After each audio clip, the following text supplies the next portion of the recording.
1.7 to play. What kind of look is it going to be? It comes into the corner for the win. Yes! Yes! Do you believe it? Vince Carter gets it done for the Mavericks.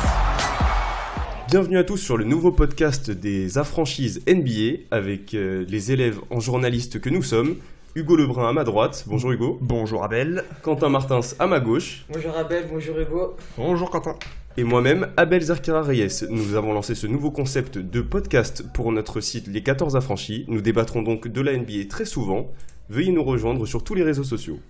Nous allons donc commencer avec l'Extra Pass, tous les événements qui nous auront marqué cette semaine sur la planète NBA.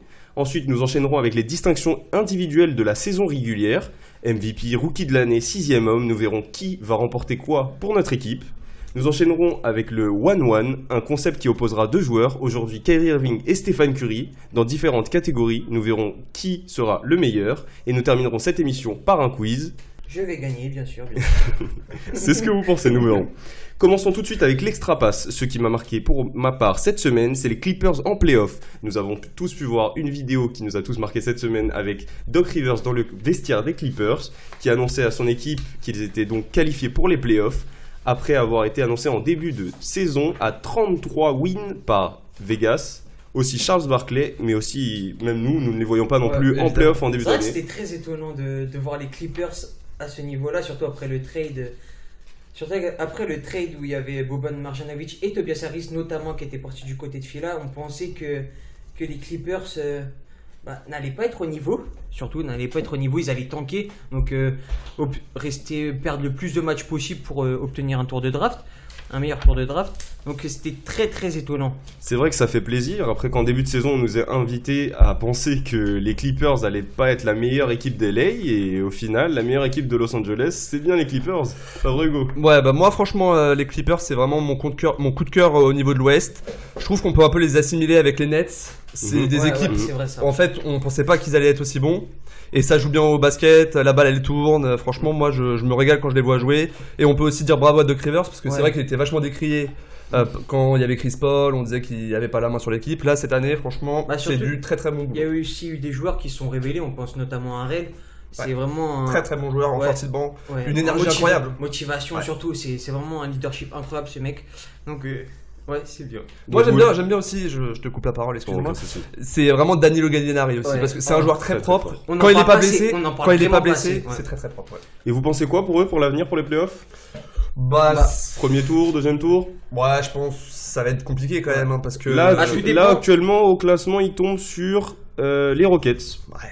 C'est compliqué. C'est compliqué. Chris Paul surmotivé pour rejouer contre les Clips. Franchement, moi je pense que ça peut faire mal, mais qui peut stopper James Harden aux Clippers? Après, qui peut stopper Lou Williams? Personne. Mais après, tout dépendra aussi de l'adresse des Rockets parce que c'est ça qui fait le point fort des Houston. De toute façon, ce sera des matchs vachement offensifs parce que c'est deux équipes qui scorent beaucoup.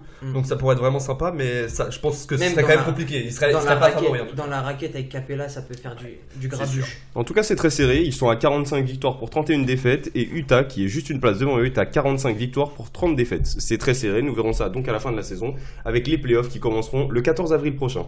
Ce qui vous a marqué vous Quentin cette semaine, c'est la NBA à Paris. Oui, exactement. Donc hier on a pu apprendre via Beansport, le média qui s'occupe de retransmettre la NBA en France, on a pu apprendre le retour de la NBA à Paris. Et ça c'est une nouvelle que tout le monde attendait parce que depuis 2010 on n'a vu aucun match en France, tous les matchs s'étaient passés à Londres. Donc franchement c'est une super nouvelle, on va pouvoir y aller, ça sera cool. Et puis surtout l'affiche est exceptionnelle, succulente.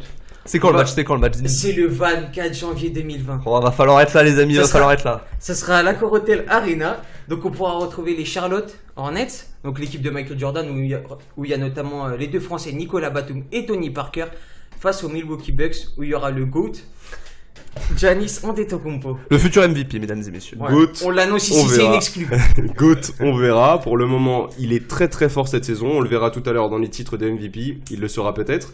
La NBA, en tout cas, à Paris, ça reviendra l'année prochaine. Moi, je pense aussi qu'il faut faire une petite dédicace aux médias français qui ont vraiment apporté beaucoup. Parce que c'est vrai que Trash Talk, First Team, ça a vachement aidé à développer la NBA en France. Et je pense que vraiment, c'est aussi grâce à eux que la NBA a pris cette décision de ramener la NBA à Paris.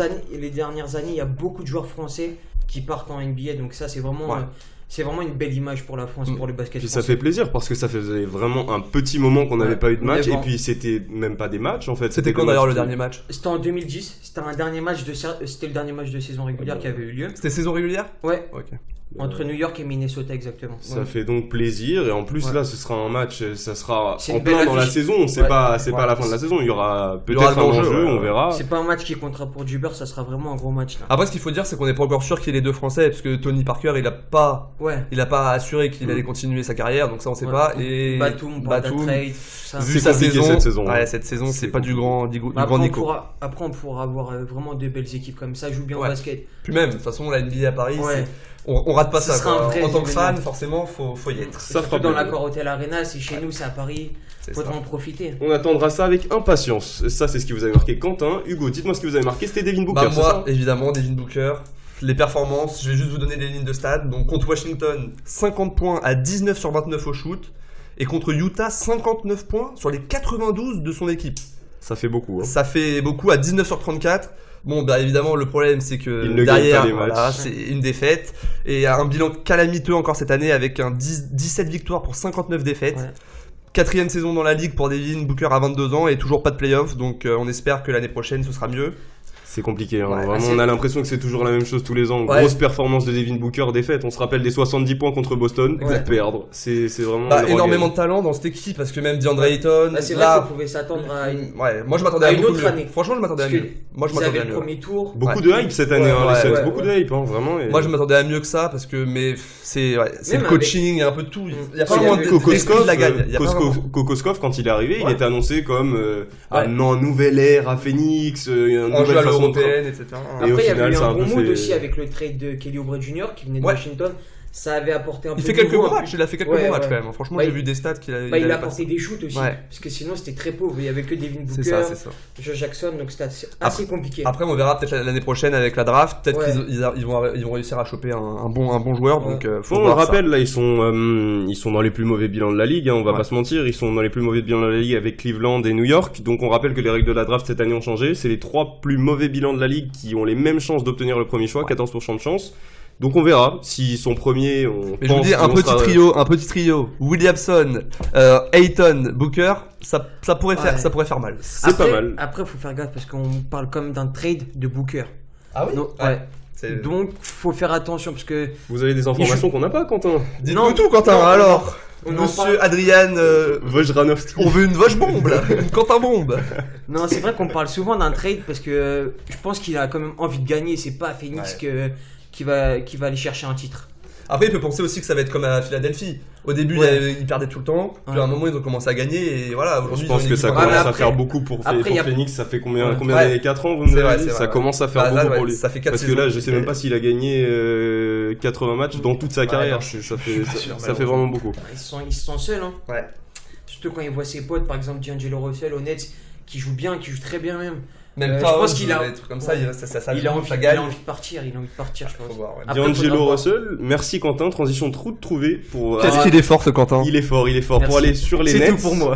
Et donc la bataille pour les playoffs, que ce soit à l'ouest ou à l'est. Bon, l'ouest c'est plutôt plié pour la plupart des équipes. Il nous reste plus que vraiment les Kings qui s'accrochent de loin puisqu'ils sont 9e, ils ont 37 victoires et 38 défaites. Les Spurs sont à 44-32, ça commence à devenir compliqué à sentir le roussi pour les Kings. En revanche, à l'est, c'est très tendu, c'est très tendu, Ouais. effectivement. On a Ça joue le dans un Heat, mouchoir de poche là. le Heat à 37 victoires, 38 défaites. Même le Magic, hein, même le Magic. 37-39 Ouais. et les Hornets c'est un peu plus loin à 35-39 mais c'est c'est- vraiment très serré. c'est Mais ça va se pas jouer, joué. regardez, parce que regardez, même si on Ouais. regarde en 6ème, les Pistons, ils ont que 38 victoires pour Ouais. 37 défaites. Donc en fait, Là, là, rien ça n'est va vraiment jouer maintenant. Ouais. Et bon, bah, moi, personnellement, j'espère franchement voir les Nets. C'est mon coup de cœur Ouais. cette année. C'est vrai que ça joue très Vraiment, bien. c'est mon équipe là cette année. Je veux les voir en playoff. Mais j'ai regardé les calendriers et ça va être tendu pour les Brooklyn Nets parce qu'ils jouent 2 fois les Bucks. Alors après, on verra s'il y aura Ouais, Giannis les Bucks ou pas. Ouais, voilà. Peut-être en Ils lâcher jouent aussi quelques-uns. Boston, Ouais. ils jouent- donc ça risque d'être compliqué. Et le dernier match de Après, Brooklyn, ils peuvent c'est bien contre jouer. Miami. Donc Ah. Ouh là là, là, ça- attention. ça sent le match qui. Ça voilà. sent le match comme l'année dernière. Le tie game, Minnesota comme on Denver. Miami, ce qui est dommage d'ailleurs, qui est Miami qui en a lâché un qui devait pas lâcher Ouais. lors de la cérémonie De de Chris Bosh. Chris Bosh qui ont lâché celui contre Orlando. Ouais. Vraiment, ils auraient pas dû le Surtout lâcher. qu'il dominait tout le match et là il. ils ont croqué dans le dernier carton. C'est compliqué. Vous, si vous avez des pronostics, vous diriez quoi, franchement? Vous voyez qui là en 6, 7, 8? 6, Ouais. je pense sincèrement que Brooklyn peut gratter la 6ème place, Ouais. même avec leur calendrier. Mais je vous dis, les Pistons, ils ont un calendrier beaucoup plus facile Ouais. que les autres. Ouais, Je pense que ce sera les Pistons les en Pist- 6. Ouais, mais les Pistons, ils ont tendance un peu à être pas mauvais, mais un peu à croquer contre les petites franchises. Ouais, mais là, si Donc, c'est pour une place les- en playoff, les je pense qu'il. Ouais. Blake Griffin a assez d'expérience pour se dire qu'il. Mais va c'est vrai pousser que son les équipe, Nets, pardon, ça serait vraiment bien qu'ils aillent en playoff. hein. Ouais, pour récompenser leur saison Ouais. collective, Mais ils ont- pour récompenser ouais. D'Angelo Russell, vraiment, ça serait Ils bien ont- pour eux. Ils ont vraiment une bonne team quand même. Parce que comme je le disais tout à l'heure, c'est comme les Clips. Au début, on pensait pas du tout que les Nets, Ouais. on les voyait quoi l'année dernière, ils ont fini quoi 12ème il me semble. Ouais. Et donc on les voyait absolument pas être à ce niveau-là cette année. Ils ont produit un basket vraiment très collectif, la balle elle tourne. C'est vrai, on se rappelle Donc, c'est de incroyable, début de franchement, saison, moi, Caris Levert qui avait fait un Ouais. départ canon avant Ouais. de se blesser, et D'Angelo quelque Russell chose. qui a pris le relais derrière. D'Angelo Russell, pareil, une bonne transition. Voilà. Et c'est surtout aussi la Jarrett Allen. Genre, on en parle Oui. pas beaucoup. C'est vrai, c'est Il vrai. s'est Très, très bonne vraiment saison, hein. révélé. Parce qu'on a souvent parlé de la L'homme, raquette. l'homme qui a bâché LeBron James. Toute la Et NBA. Giannis, et Blake Griffin, il a bâché tout le Davis, monde. il a vraiment bâché tout le monde cette année. Bon, en tout cas, pour moi, ce sera bon. Vous avez d'autres pronostics à donner cette. Non, Pour moi- vous, Sacramento rattrape les Spurs ou non, pas impossible, impossible. Non, à Pourtant, l'ouest, bonne saison, hein, ça fait Ouais, plaisir ouais. Sacramento. Enfin un Ouais. peu de jeu à Sacramento, ça Ouais. fait plaisir. En fin de saison, un très bon Marvin Bagley. Ouais. Il a commencé à faire des stats et tout, donc dommage on qu'il était espère. absent un peu après le All-Star il y a eu des Game. Ça, blessures, ouais. mais franchement, c'est une équipe Ça sur qui il s'annonce faudra bien, compter hein. dans le futur. Ça je pense. s'annonce bien pour l'avenir, ça Ouais, fait plaisir. Exactement. Bah écoutez, on va passer aux distinctions individuelles. Hein. Parfait, on attend ça. On va commencer donc avec le coach de l'année. Donc cette année, je vais vous laisser donner, parce qu'on a décidé pour les distinctions individuelles de donner 2 prétendants à chaque fois. Là, pour le coach de l'année, comme on a plusieurs chouchous, on va dire, on a décidé d'en donner plusieurs. Bah, on va donner. Moi, je pense que déjà. on J'en peut vois donner- 4 personnellement. hein. Moi, j'en vois 4 aussi. Ouais, Après, on pareil. peut donner les 2 favoris par rapport vraiment à l'histoire de ce. Et puis surtout à leur bilan. Hein. Voilà. Mike Budenholzer, c'est Voilà, 57-19. hein, Souvent, c'est les incroyable. premiers qui gagnent ça. Donc, forcément, là, Malone et Budenholzer, ils sont vraiment favoris Ouais. pour l'avoir. Surtout, Après, surtout Malone, le coach c'est- des Bucks. Malone, Ouais. c'est plus dans la Bah, surtout continuité. Mike, ouais. Vraiment, Oui. Budenholzer, il a pris l'équipe Ouais, cette année et c'est vrai. vraiment, c'est vraiment incroyable. Ouais, hein, c'est- ils font vraiment une saison Ah, c'est incroyable. surtout Donc, qu'il avait bien répertorié les minutes aussi entre Chris et Giannis. Mm. Parce que de base, ils jouaient 36-37 minutes l'année dernière. Ouais. Et là, ils sont passés à 31-32. Donc, Ils déjà, seront sont prêts moins- pour les playoffs. Ouais, voilà, c'est ça surtout. C'est Il ça. est- Parce que c'est ça qu'on demande, c'est ça. Avoir un bon bilan, on se rappelle de Toronto l'année dernière qui a un très bon bilan et qui se fait balayer par Cleveland en playoff. au Et deuxième Dwayne tour. Casey qui avait gagné d'ailleurs le titre de coach de l'année. Alors qu'il Alors s'est qu'il fait est- renvoyer. On va se faire virer juste après. Donc hein. on espère quand même une meilleure fin pour le coach des Bucks. On hein. pense que ce sera le cas, on se rappelle de ces années à Atlanta, très bonnes années aussi. Donc, C'est un très bon coach. Après on peut aussi parler des coachs qui font une belle saison même s'ils n'ont Outsider, pas ouais. voilà outsider. vous voyez qui Bah Kenny Atkinson, voilà. des Nets. on en a parlé hein, de toute façon Ouais. c'est un jeu vraiment un beau jeu de basket. Ouais, ça touche vraiment bien Ça le joue ballon. bien donc Il a franchement. bien intégré les rookies. Ça serait bien que Notamment Brooklyn ait une un coach. récompense cette année, hein, vraiment. Ouais, franchement. Peut-être celle-là ou une dont on va parler après, Ouais. peut-être l'autre, Bah, mais. coach, en vrai, ça sera compliqué pour les Nets parce que Oui ouais. devant, il y a Mike Budenholzer, le coach des Bucks, donc ça sera vraiment compliqué. Mais moi je vous dis mon petit chouchou c'est quand même Kenny Atkinson. Ouais. Très très bon coach On en parle pas beaucoup, ouais, c'est vrai. mais c'est très très fort je pense. Mais Il je fait pense que ça penser ira un peu bien. au coach de Utah de l'année dernière. On n'en parlait pas Ouais. beaucoup, Quinn Snyder. Ouais c'est vrai. C'est vrai. Et il est C'est bon, des il est gros bon. ouais c'est des Ouais. très bons coachs franchement ça fait plaisir. Bah écoutez, nous verrons ça à la remise des trophées en fin de saison. On va passer donc sur le défenseur de l'année. Donc on a choisi deux défenseurs d'élite, on va pas se mentir, hein, deux grands défenseurs. On a pris le joueur du Thunder, Paul George, et Giannis Antetokounmpo, encore lui dont on va parler plus tard. Donc deux grands défenseurs qui font deux grandes saisons, deux qui étaient d'ailleurs dans la course au MVP pendant presque toute la saison, Ouais, vraiment. clairement. Hein. Paul George, très grande saison à côté de Russell Westbrook. On disait qu'une star ne pouvait pas jouer à côté de Russell Westbrook. Le meilleur joueur du Thunder, Paul George, évidemment. Sans contestation possible. Non, c'est vrai que cette année, bon, on va pas parler de lui pour le MVP parce qu'il y a deux autres monstres. On en a parlé pendant la saison. Il Ouais, a été dans on la en a discussion. Hein. Au Ouais, début mais- de la saison, maintenant, Mais là, bon. maintenant, il y a deux joueurs Là, qui franchement. se sont vraiment démarqués. On en parlera plus tard, je pense. Mhm. Mais concernant le defensive player, tout dépend du MVP en vrai. Parce que Giannis doit le gagner, le defensive player, parce que le gars, c'est un monstre des deux côtés du terrain. Maintenant, tout dépend du MVP. S'il le gagne, peut-être qu'ils donneront pas le titre de defensive player à Giannis. Maintenant, Paul George, défensivement, c'est un monstre aussi. Ouais. Il peut défendre partout, sur tout le monde. Une vraie censure. Ouais, c'est vraiment quelque chose. Mais c'est vrai que si Giannis prend le titre de MVP plus défenseur de l'année, ça fait un petit moment qu'on n'avait pas vu ça. Là, ça sera incroyable. C'est quand la dernière fois Ce sera un vrai pactole. C'est quand la dernière fois, Quentin? Dites-nous. Ah, je l'ai pas là. On ne se rappelle pas de la dernière personne qui a gagné MVP et défenseur de l'année. Évidemment, Michael. Le GOAT pour certains, le GOAT pour d'autres, Michael Jordan. Oh non, on va pas faire ce débat maintenant parce que on y passerait des heures. Non, en tout cas, pour revenir sur le défenseur de l'année, 2 très gros défenseurs cette année. D'ailleurs, ça fait un petit moment, enfin, on en a vu, mais là, c'est vrai que dans la discussion, on n'a pas énormément d'intérieur.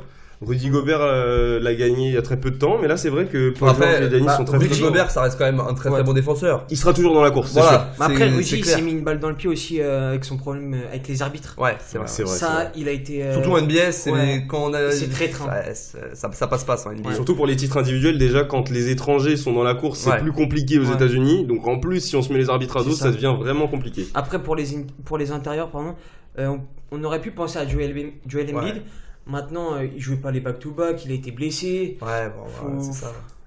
Après, moi, vraiment, je pense que là, si on regarde un peu les stats, on peut aussi dire que Giannis et Paul George, c'est pas du tout les mêmes types de défenseurs. Non, pas du parce tout. que si on regarde les stats, Paul George, c'est vraiment plus sur l'interception, 2,2 par match cette très saison. bon intercepteur d'ailleurs. Ouais, l'un des meilleurs de la ligue. Sans J'avais vu une stat passer comme quoi les 2 meilleurs intercepteurs de la ligue, enfin en tout cas dans les meilleurs, c'était Russell Westbrook et Paul George. Vraiment, le Thunder cette année en défensivement, c'était très très fort. Hein. Alors que par exemple, si on compare, Giannis, il en a 1,3 par match. Ce qui n'est pas mauvais. Mais par contre, il a des blocs parce que c'est sûr qu'avec ses longs bras, forcément. Ouais.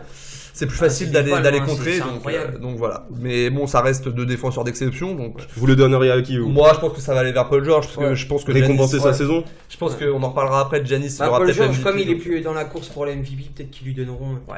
C'est vrai qu'il est descendu dans la course parce que là, le Thunder 7ème, il était dans la course quand ils étaient 3ème, 4ème, mais là.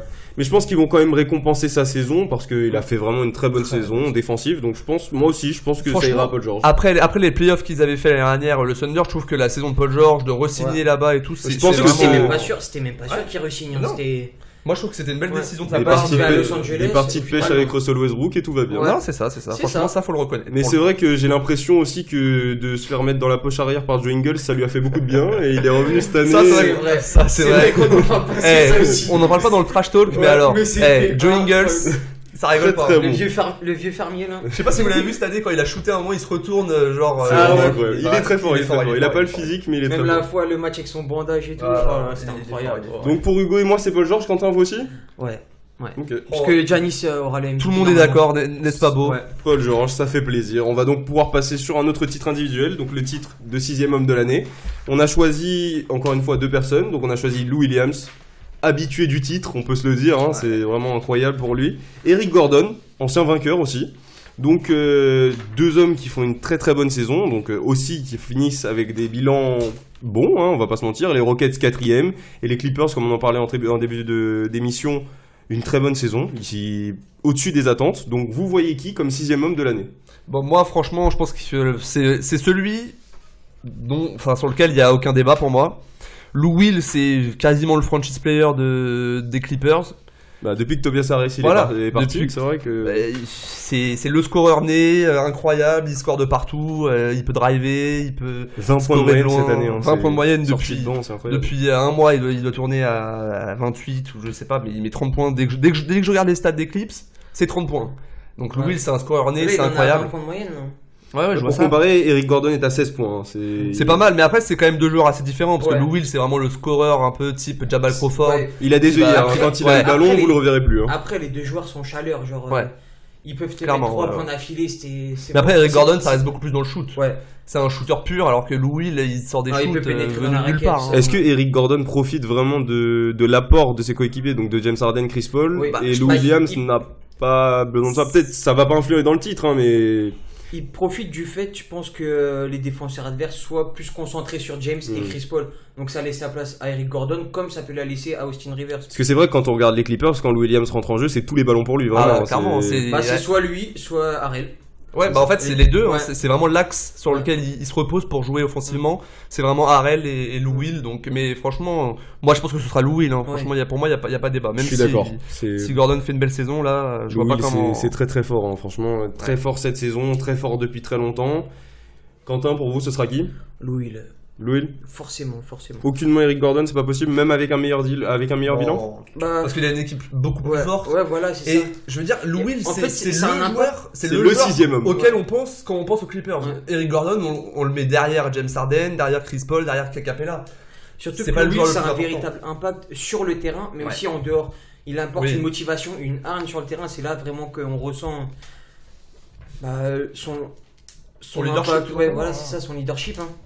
Donc on est tous d'accord pour le donner à Lou Williams. Des trophées pour l'instant disputés, mais pas tant. Là, on Pas va pour arriver. celui-là en tout cas. Là, on va arriver sur un trophée qui commence à faire beaucoup jaser du côté des États-Unis. Même si, pour moi personnellement, Non, ce y a trophée, pas de débat, y a pas de il y a débat. pas de débat. C'est le trophée du rookie de l'année. Ah Donc, oui. entre Trae Young et Luka Doncic, même si d'autres rookies ont fait des très bonnes saisons, hein, Oui, on peut en parler moi, rapidement. franchement, je trouve que la classe, cette classe de draft est vraiment Ouais. très Ouais, très forte. on pensait qu'après On en la parlait- classe de l'année on en parlait dernière, déjà ouais. l'année dernière que ça Non, allait être très franchement, fort et il parce confirme que- très bien. Le top 5, il n'y en a pas un qui a floppé pour moi. Ayton, c'est Ah. une future machine. Ouais, c'est une future machine, mais À un on pouvait moment- s'attendre à Non, qu'il mais- ait plus de tirs. Il n'a pas été de très tirs et de régulier. shoot, tout ça. Il n'a Oui, pas été très oui. régulier. Mais à un moment, je sais pas si vous vous souvenez, pendant genre 4-5 matchs, il a enchaîné des 26-20, des Ouais. 26 points, 20 rebonds. Je veux dire, sur les Celtics, sur des grosses raquettes. Je pense que le jour où il va commencer à être plus régulier, ça va être très très dur d'aller le chercher. En plus, il a des belles mains. Ouais, Non, mais il avait franchement, mis j'aime du temps beaucoup. surtout aussi à défendre les pick and roll. Oui. C'est là où Bah, défensivement, c'est moyen, Ouais. hein. Après, pour les intérieurs, on sait que ça met plus de temps, hein, Ouais, on va pas se le cacher. Mais là, c'est vrai que là, cette année, très bonne stat. Hein. Je suis en train de regarder 16 points, 10 rebonds. C'est Première vrai. année, quand même, c'est quelque Ouais. chose. Ouais. Après, c'est vrai que. Surtout qu'il a bien confirmé quand il s'est mangé les Steven Adams du Thunder, Ouais. les Cousins de. Ah, ça, on savait que Warriors. physiquement, c'est un phénomène. hein. Ouais, Vraiment, clairement, DeAndre c'est un Ayton, buffle, là, comme on on dit. se rappelle Ouais, qu'à son c'est ça, arrivée en NBA, il était comparé à David Robinson. Ouais. Et vraiment, la comparaison est bonne parce que niveau physique. Ouais. Physiquement, il a vraiment répondu. On le rappelle, hein, 2m16, 113 kg, donc je pense qu'il peut prendre de la masse encore, mais là, au niveau... Et puis en plus, il a vraiment des bonnes mains, donc... Non, vraiment des belles mains. hein. Ouais. 80% au lancer, franchement, Ouais, il a son petit shoot mi-distance. Non, Mais on franchement, en c'est parle pas intéressant, assez c'est des- intéressant. On n'en parle pas assez des jeunes, mais souvent quand ils arrivent en NBA, ils ont des pourcentages au lancer, c'est incroyable. Ouais, ouais, bah. Même les pivots, ils tentent des lancers. Bah, alors lui, que- je pense qu'il a de toute façon, il aura toujours un bon parce que Ouais. ça se voit, il a ça en lui, c'est C'est un ça. bon shooter, il a ce qu'il faut dans les mains pour vraiment dominer en NBA, je pense. DeAndre Ayton, très bonne saison, mais... Il Le manquerait rookie- plus qu'ils te mettent les 3 points et c'est bon. C'est vrai, il y a des pivots qui en mettent, hein, il y a des pivots qui en mettent, Ne mais vous en tout inquiétez cas... pas, ça arrivera les pivots à 3 points. On en parlera lors d'un prochain podcast. Mais en tout cas, là, on va s'attarder sur... Parce que DeAndre Ayton, très bonne saison, mais le rookie Mais de l'année, clairement, ce sera ouais. pas pour lui. Les deux, clairement, Luka, qui sont sortis du lot, quand même, c'est. Luka Doncic et Trae Young, vraiment Évidemment. de très très bonnes saisons. D'ailleurs, on se rappelle qu'ils avaient été échangés à la draft. Beaucoup avaient dit comment Atlanta peut laisser passer Luka Doncic pour prendre Trae Young, etc. Moi, Au final, franchement, bon, je pense pas qu'il regrette vraiment ce choix. Début de saison, ils auraient pu se poser des questions parce Oui. que c'est vrai que Trae Young arrosait sacrément. Ouais. Hein, vraiment, il avait des pourcentages très mauvais, hein, vraiment. Ah, c'était le temps de se faire à la NBA et tout ça. Hein. Et puis au final, là, Non. on voit que depuis le début de l'année, Offensivement, c'est c'est incroyable, hein, vraiment. Il a fait des matchs, des stats. Mais c'est À la bon. passe, parce que À la on- passe. on le- tout le monde le comparait Très à sous-estimé Steph, à la à passe. Steph Par Curry. rapport à son chute, ouais. Mais à la passe, il envoie des vraies stats. hein. Ouais. C'est quelque chose, hein. Franchement. ça- 7,9 passes de moyenne cette année, hein, c'est beaucoup pour un rookie. Offensivement, pour moi, c'est très très très très fort. Franchement, je pense que dans le futur, il va vraiment être très très compliqué à défendre. On rappelle 19 points de moyenne, 7 assists, hein, c'est beaucoup. hein. Ouais. Par contre, défensivement, ça pêche un peu quand même. Ça Parce pêche qu'il beaucoup même, il est très léger. frêle. Ouais, il est léger. Et clairement, il essaye de prendre toujours le joueur le plus faible d'en face, mais on sent que les équipes adverses le visent en tout cas. Après ça, on est Après- habitué en NBA, hein, à cacher des défenseurs, Ouais. on est habitué. Hein. Après, il s'entend très bien avec John Collins et il forme un duo d'attaque, c'est Ah, voilà. phénoménal. C'est le Il a futur tout. duo d'attaque justement, Ouais. mais les deux, parce que John Collins aussi on en parle pas beaucoup, mais Ouais. en défense c'est moyen. hein. Il, il bloque, ouais, mais alors il prend il fait énormément beaucoup de d'erreurs. fautes, ouais. Il fait beaucoup d'erreurs franchement. Ils sont jeunes, Beaucoup hein. de fautes. Mais Trae Young et John Collins à surveiller. Le pick vraiment. and roll qui va piquer pendant quelques années, je pense. Ouais, il y a moyen. Voilà, dans les générations qu'on voit, là, DeAndre Ayton, Devin Booker, Trae Young, John Collins, Ouais. c'est pas Il y a mal. une bonne génération. Mais Il va y avoir des duos qui peuvent être compliqués franchement à défendre. hein. ça fait du bien. Mais en tout cas, là, Trae Young, c'est très très fort. Mais, ouais, Luka Doncic, c'est trop. Hein. Clairement le début de saison, je veux dire dès la On mi-saison. a même plus les mots, là. Dès la mi-saison, Ah ouais. tout le monde était d'accord pour dire Luka Doncic. Je pense que même s'il s'était blessé à la moitié de la saison, il aurait été rookie de l'année, vraiment. Bah oui, clairement. Franchise Ouais. player de Dallas. Après, ouais, mais après, faut pas Des oublier shoots que le gars, clutch, genre, des stats le- incroyables.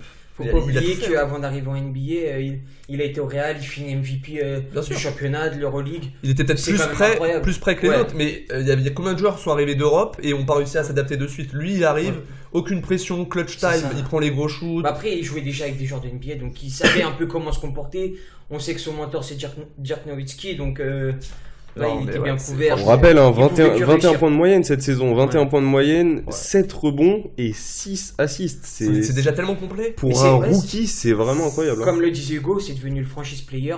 Clairement. En quelques matchs, vraiment. Il s'est imposé au bout de 10 matchs. On a dit, ok, c'est Luka Doncic, il prendra les ballons en fin de match. Et voilà. Dirk l'a pris sous son aile, on l'a vu au All-Star Weekend. D'ailleurs, il s'était un peu embrouillé avec son coach de Dallas. La dernière fois lors du match contre Houston où il va avoir le dernier shoot. Au final, Chris Paul il bâche Bronson. Doncic l'avait un peu mal pris de pas avoir eu le dernier shoot, donc à voir. Mais en tout cas, c'est très fort, très fort. On parlait de duo. Je peux vous dire que Luka Doncic, Kristaps Porzingis, oh là là, ça sent bon. Alors là, si Porzingis revient bien, parce que sa blessure pour quelqu'un de si grand que lui, c'est compliqué. Il va y avoir mais là, il va avoir toute la pré-saison pour bien se remettre. Donc, si les deux ils arrivent à s'entendre, à défendre, parce que alors là, la panoplie des deux, c'est du grand n'importe quoi. Allez défendre là-dessus, c'est compliqué. Ça risque d'être compliqué en effet. Après là, on a aussi les confrontations directes sous les yeux. C'est une victoire pour Atlanta, une victoire pour Dallas. Donc après avec des stats assez belles des deux joueurs, après je pense pas que ce soit sur ça que les votes vont se baser. C'est toujours bien de les avoir sous les yeux. Donc si un des deux avait mis 55 points sur la tête de l'autre, mais là c'est pas le cas, donc c'est pas le cas. Mais après c'est toujours bien de voir des confrontations directes de joueurs comme ça. Bah oui, il s'est déjà affronté aussi au All-Star Game. Exact. On n'avait jamais vu Trae Young comme ça, il était déchaîné. Il avait vraiment envie de gagner. Et ça fait plaisir de voir des rookies se tirer un peu la bourre comme ça. On en a pour des nombreuses années. D'ailleurs, on avait vu une photo assez marrante passer de Dirk et Vince Carter qui était comparé à Trae Young et Luka Doncic.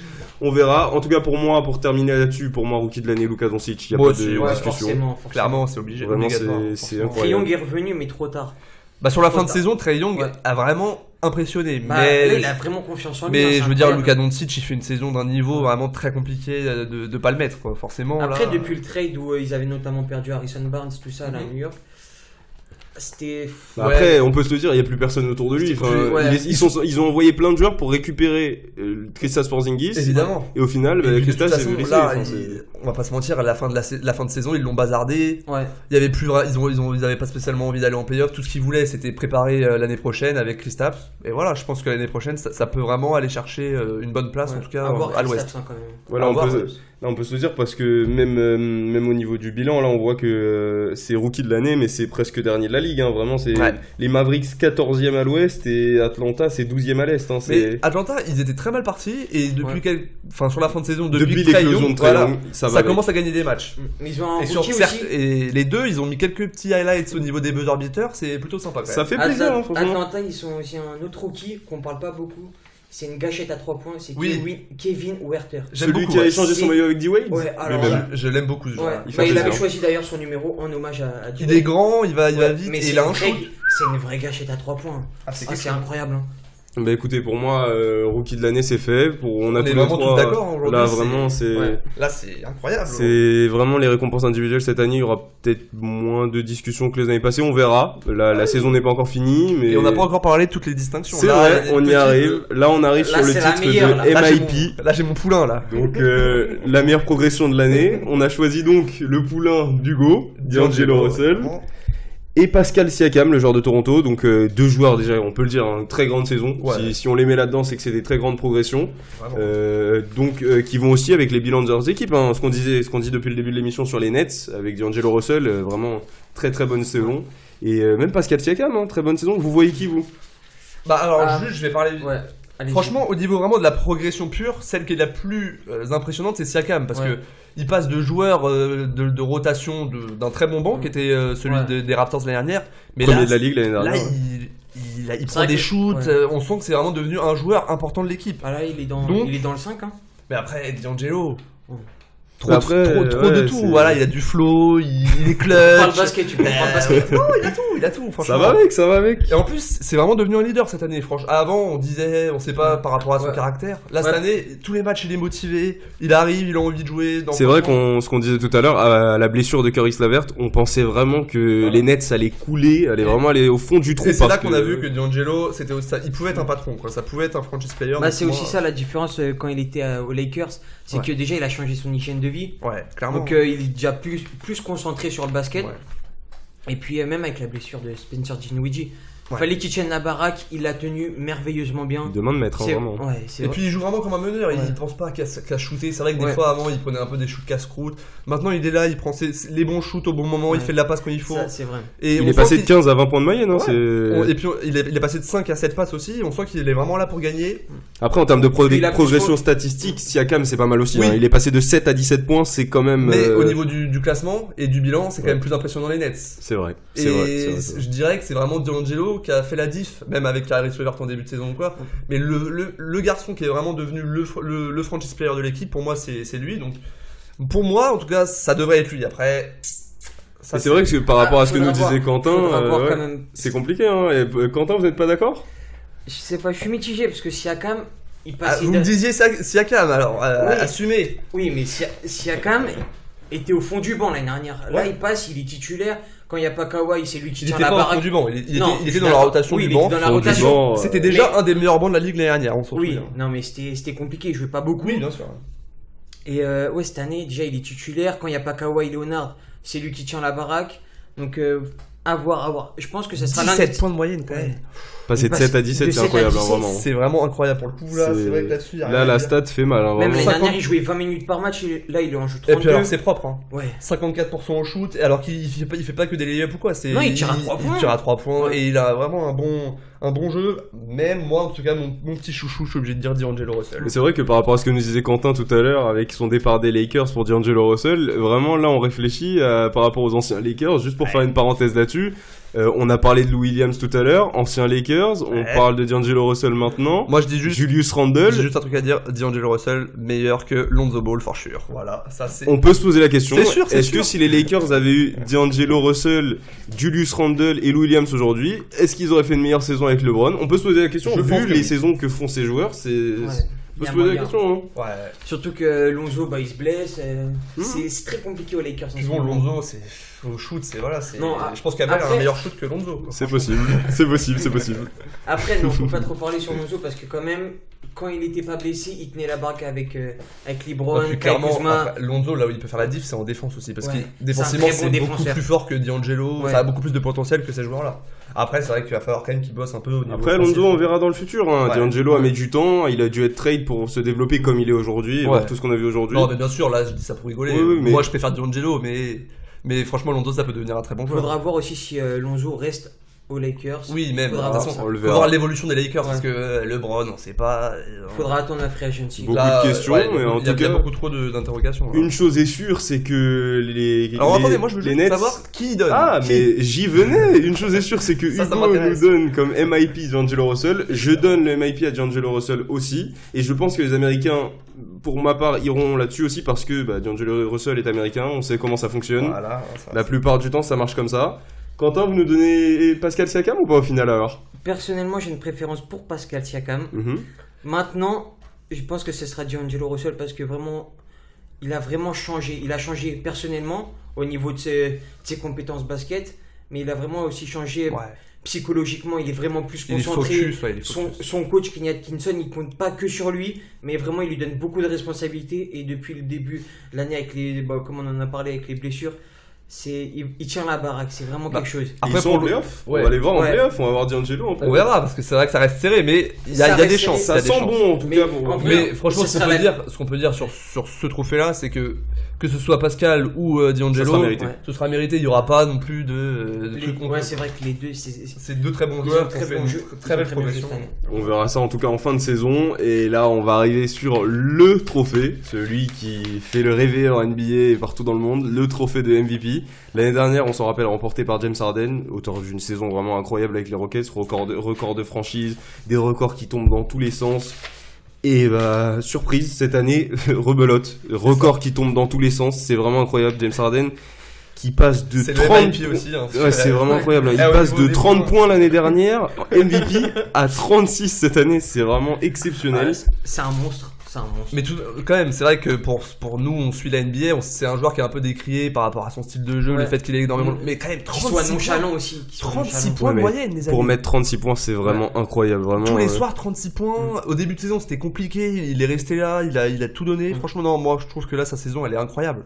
Il a fait tomber des records. Hein. Beaucoup de matchs à plus de 50 points. On se rappelle d'une série à 30 points ou plus. Totalement incroyable. Et depuis Houston, c'était pas donné au début de l'année, c'était très compliqué. Ouais, avec Carmelo. Carmelo restait.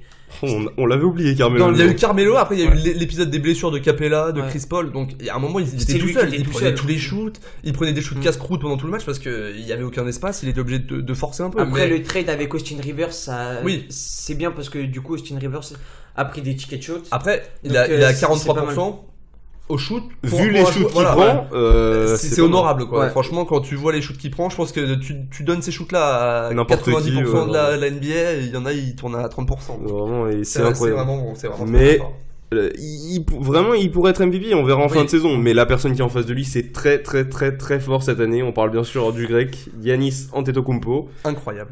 Déjà le bilan incroyable. On parlait de son entraîneur tout à l'heure, Budenholzer, avec les Bucks.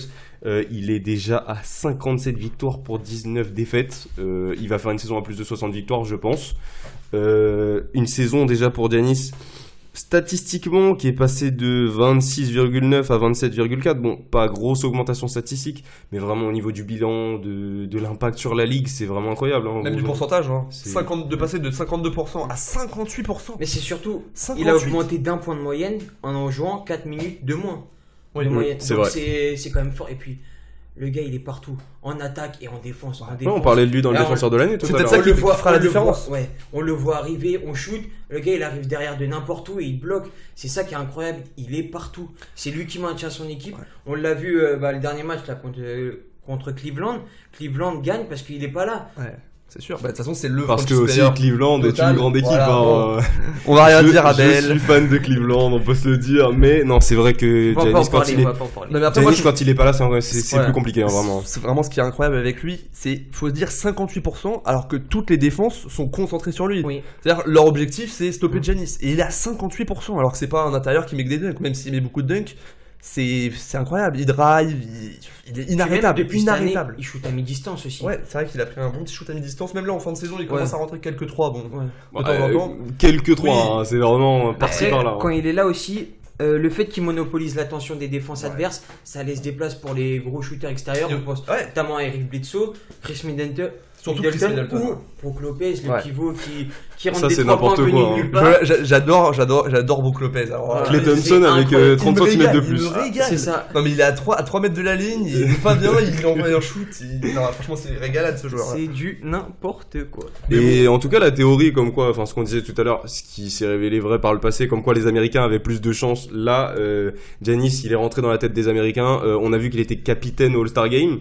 Ce qui déjà, il a le vote des fans. Ouais, clairement. On a même oublié qu'il était grec. Hein. Oui. Des fois on le compare même à un ricain. De toute façon, au niveau popularité, Giannis, non. Parce que James Harden, il est vachement décrié. Il y a beaucoup de critiques sur lui au niveau de son jeu, des arbitres. Giannis, qui critique Giannis Antetokounmpo ? Oui, mais après, les gens. Tout le monde le kiffe, tout le monde. Après, les gens restent conscients que James Harden, niveau basket, c'est ouf.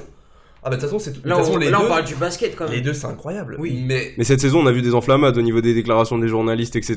J'ai entendu des James Harden meilleur joueur offensif de l'histoire du basket. Faut attendre un peu quand même. C'est vrai que 36 points de moyenne c'est incroyable. Franchement là on regarde la ligne de stats, c'est exceptionnel, hein, vraiment 36 points de moyenne. Mais c'est vrai que je pense sincèrement, je pense déjà que les Américains, ils aiment bien changer des fois. James Harden l'année dernière, ils vont peut-être le donner à Giannis cette année. Et puis surtout, le bilan. Moi, je trouve qu'il y a vraiment deux trucs qui vont faire que ça va être Giannis. C'est le bilan, comme tu le dis, Abel. Et c'est aussi le fait que Harden, c'est pas un défenseur. Alors que Giannis... C'était un défenseur. À OKC, il défendait. Il est arrivé à Houston, il défendait. Mais bon, maintenant, je veux dire, le nombre de vidéos qu'on voit où il regarde même pas le joueur qui part dans son dos, etc. Alors que Giannis, on en parle pour le deep et on en parle pour le MVP. Donc c'est que le gars il est ultra complet. Surtout qu'aussi Giannis il a un leadership aussi. Ouais. Mais James Harden a un sacré leadership. C'est On le différent, voit moins mais aussi. non, je pense qu'il a vraiment un gros leadership aussi, franchement, James Harden. Mais c'est peut-être un peu Je pense plus que dur, mais le leadership de James Harden s'arrête le 14 avril en playoff. Hein, vraiment, ça s'arrête là. Et heureusement d'ailleurs qu'il a Chris Paul. Hein, Giannis non plus, pour l'instant, il a pas fait grand chose en playoff. Après, on peut dire que façon, peut-être Giannis n'avait pas de coach. On sait très bien, non, mais on sait très bien de toute façon qu'en playoff, c'est un autre monde. Ouais. Oui, là, on est en train de parler du titre C'est là où on voit individuel. vraiment les grands joueurs aussi en playoff. Mais On sur en la parlera, saison, sur la saison, les deux, ils sont incroyables et franchement. Les playoffs, on en parlera sur un prochain podcast, mais là, Ouais. en tout cas, le MVP, vous voyez qui? Moi, personnellement, Moi, je mets Giannis personnellement. Pareil. je mets Giannis. J'aimerais vraiment qu'il y soit. Ouais. Mais c'est vrai que quand on regarde la feuille de stats qu'a fait James Harden cette incroyable. année, c'est vraiment exceptionnel. Ce serait pas non plus, voilà, démérité. C'est pas volé, voilà, vraiment. c'est pas volé Si on du le donne tout. à James Harden, je pense que je serais dégoûté. Parce Moi que, aussi, ouais. Giannis le mérite aussi. Ouais, non, mais. Capitaine All-Star. Allez, on va dire. le gars, il est des deux côtés. Les James. Bucks, ils font une saison de malade mental. James, il le voulait l'année dernière, il Ouais. l'a eu. Maintenant, c'est l'année de Giannis. Ouais. Meilleur bilan de la ligue, meilleur joueur all-around, il défense, attaque. C'est J'ai pour une Giannis, question à c'est vous pour poser. Giannis. Je pense sincèrement que depuis que LeBron est parti de l'Est, on peut dire que Giannis est le meilleur joueur de l'Est. Clairement. Moi, personnellement, je le dirais, même s'il y a de la concurrence. Hein, Kyrie Irving, Joel Embiid, il y a beaucoup de concurrence. Bah là, Mais on aujourd'hui, parle je pas le d'eux mets- dans le titre de MVP. Kawhi. Oui, mais est-ce que Kawhi est dans le titre de MVP? Non. On n'en parle pas. Non. Je pense que Cette année, Giannis. Cette année, c'est Giannis. Après, mais meilleur joueur, mais- c'est en playoff. Attention, parce Ouais. que Kawhi, le jour où il est bien, Ouais, offensivement c'est et fini. défensivement, c'est très très dur de. Parce que de Kawhi bouger. a le shoot que Voilà. Giannis n'a pas. Ouais. Parce que maintenant, à 3 points, c'est quelque chose, Kawhi. Hein.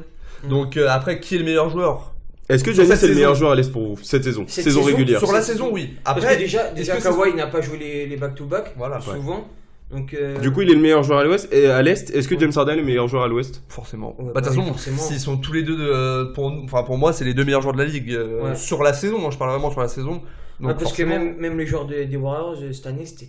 Ouais, la saison des Warriors, Ouais. elle est moyenne, hein, parce Ouais, qu'ils très jouent en moyenne. marchand. Ils Après, c'est ça. on parle de saison moyenne, on parle de premier à l'Ouest, on parle de 50 victoires. C'est saison moyenne pour Ouais. les Warriors. Voilà, Ah oui, c'est- mon point associé au 73-9. Et on pense surtout à l'équipe qu'ils ont, ça veut dire. C'est vraiment du grand n'importe quoi, C'est hein, une équipe c'est- d'All-Star, quoi, donc forcément. à un moment- Bon bah pour finir là-dessus, moi je le donne à Giannis. Moi aussi. Pareil. Bon bah c'est pour On est Giannis. unanime. Tout est parfait. Après là c'est vrai que nous on est unanime mais ça va être compliqué pour le vote, on verra. Juste pour terminer là-dessus, on a les confrontations directes entre les deux.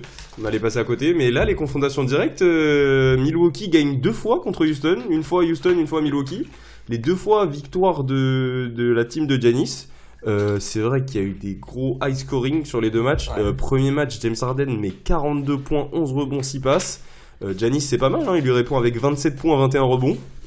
Deuxième match, c'était il y a très peu de temps, c'était il y a quelques jours. C'était le 27, 26, 27. C'était le 27, où Harden met 23-17 et Giannis met 19-14-4. Mais les deux fois, il faut le noter, c'est des victoires de Giannis. Peut-être que ça augure sa victoire au Mais titre on de n'en a MVP. pas parlé, mais la défense des Bucks, le dernier match, là, le 27 mars, ils avaient écouté, je pense, Scottie Pippen qui avait dit qu'il C'est allait vrai. défendre sur la main gauche de Harden. Ils ont écouté et Harden, dès qu'il défendait sur la main gauche, c'était très, très compliqué. Donc, ça peut être un point que les autres équipes peuvent. Pour terminer là-dessus, on va faire une petite preview rapide. Est-ce que vous pensez que ça suit en playoff? Non. Non. On parle de qui là de... Les deux, je vois Milwaukee meilleur bilan à l'Est. Est-ce que ça va en finale NBA? Est-ce que ça tape Boston? Est-ce que ça tape Milwaukee. Philadelphie? Milwaukee, je sais pas. Ah, mais Pour moi, l'Est, je trouve ça vachement à l'Est. homogène parce Ouais. qu'il y a beaucoup de même des équipes comme les Celtics. Je veux dire le jour, même si là en saison régulière c'est vachement irrégulier, etc. Le jour où ça va être chaud, Ouais. moi je peux vous dire que les Celtics, va falloir aller les chercher parce qu'il y a des bons joueurs sur tous les postes. Moi Même je pense Fila, que même ça va Fila, être ça. hein. Ouais, Fila, ils ont un bon roster. Hein. Même Fila, franchement, c'est Et très, je très trouve, sérieux. personnellement, je trouve que Milwaukee a plus sa chance d'aller en finale NBA que Houston à l'Ouest, vraiment. Ouais, moi Je aussi, vois pas ouais. vraiment, même si l'année dernière ils ont eu leur chance, je vois pas Houston sortir Golden Non, Quoique- State. non plus, hein. Quoique, à l'ouest, Denver. Non, Denver c'est Ouais, fort. Denver, ouais, c'est vrai que c'est fort. C'est fort. Ils Après, ont que des bons joueurs. Est-ce que mais Houston après, sort Denver? on peut pas savoir parce que Denver, Denver, Denver- tout dépend de la réussite à 3 points. Mais après, de toute façon, là, Sur pareil. ça va devenir un autre monde. Les Ouais. playoffs, c'est plus la saison. Et Denver, les joueurs qu'il y a à Denver, on sait pas ce qu'ils vont faire en playoffs et ce Ouais. qu'ils valent en playoffs. Donc, faut attendre de voir. Mais ça pourrait être des séries vraiment très serrées. Je pense qu'ils se jouent en 4-2 ou 4-3. Quoi. Donc, Même à l'est, on parle pas beaucoup des Pacers. ouais, pour moi, c'est un cran en dessous. pour moi. Surtout qu'il n'y a plus Oladipo. Ouais, bah donc, ils l'ont perdu pour la fin de la saison. Donc tu vois, s'ils tombent contre les Celtics, Fila, c'est un peu ça le fera pas, ouais. Après Toronto aussi. Pour moi, c'est les 4 équipes vraiment qui se détachent à l'Est, c'est ça. C'est Toronto, Milwaukee, Boston et Fila. Pour moi, c'est les 4 équipes que je vois vraiment très très fort. Toronto, pas mal depuis l'arrivée de Jeremy Lin. Ouais. Vraiment. Après, on verra ça en playoff. Hein. On sait tous que les playoffs, c'est un monde différent. On le disait tout à l'heure avec Toronto, meilleure saison de leur histoire, et au final 4-0. Donc on verra ça en playoff. Contre Cleveland. Merci Quentin, merci Quentin de le rappeler, ça fait plaisir. Il a le sourire là, belle. Là, ça fait plaisir. On va donc enchaîner sur une nouvelle catégorie, le 1-1, qui donc oppose 2 joueurs. C'est tout de suite entre Kyrie Irving et Stephen Curry. Irving and Curry, one-on-one. Irving puts it up. It's good. Kyrie Irving from downtown. And the Cavaliers. Bon retour parmi nous, c'est donc le 1-1 qui oppose donc Kyrie Irving, meneur des Boston Celtics et anciennement des Cleveland Cavaliers, à Stephen Curry, meneur de Golden State depuis sa draft. 2 joueurs exceptionnels, là on... Ouais. Est-ce que déjà, avant qu'on se lance dans un débat, est-ce que les deux sont fin de carrière sont top 10 meneurs de l'histoire? Steph, il y sera pour moi. Ouais, forcément. Et Kyrie, faut attendre. Ouais. Kyrie, faudra attendre. Ouais, Kyrie, faut attendre. Est-ce s'il reste avec un seul titre fin de carrière, je pense pas qu'il rentre dans le top 10. Hein. Moi non plus, je pense pas. Parce que déjà à Cleveland, il était sous LeBron James. Là, au Celtics, c'est lui qui a un peu le leadership. Et on voit que ça lui réussit pas trop. Ouais, hein. ouais, c'est vrai. Mais s'il arrive à faire une bonne perf aux Celtics, dans dans la plus grande franchise de NBA, surtout qu'ils ont une bonne team. Ce serait quelque chose. Là, ça serait très intéressant. Après, on verra. Hein, c'est comme on disait, les playoffs.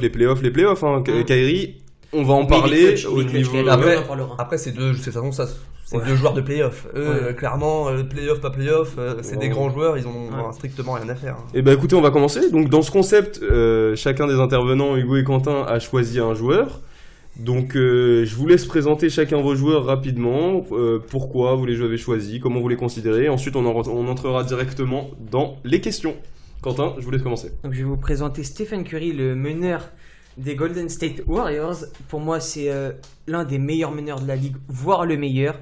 Il a le leadership des Warriors. C'est lui qui prend tous les shoots, si c'est pas Kevin Durant. Donc franchement, ce joueur, il est incroyable. On peut parler de lui pour le Hall of Fame, directement.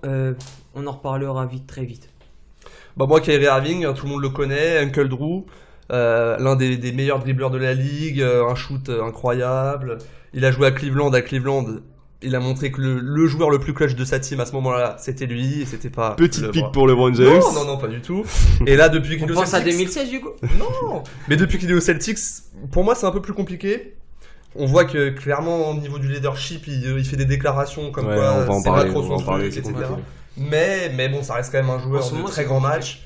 Et c'est un joueur indéfendable, quoi. Le jour où il sent bien la balle, il n'y a personne qui peut le défendre. Les deux, hein. En tout cas, au niveau du palmarès, d'un côté Stephen Curry, 2 fois MVP, dont une fois unanime. Le palmarès pique. Là, le palmarès parle pour Stephen Curry, vraiment, c'est 3 fois champion, 2 fois MVP. C'est... Bon, pas de MVP des finales, on en parlera. C'est un peu le problème. On en parlera. Du côté de Kyrie Irving, un titre NBA. Ouais, mais pas de MVP des finales, mais il y a Kevin Durant dans la team quand même. Ah bah, et André Iguodala. C'est vrai qu'André Iguodala, c'est compliqué. Excusez-moi, mais un des meilleurs. Jordan Bell aussi. Bah non, c'est lui qui lui est passé devant. Il a eu MVP des finales, donc bon, à un moment, on verra ça quand on commencera à poser les questions. Donc, pour commencer, on va aborder un peu tous les aspects du joueur et on terminera par qui bat qui en 1-1. Donc c'est parti.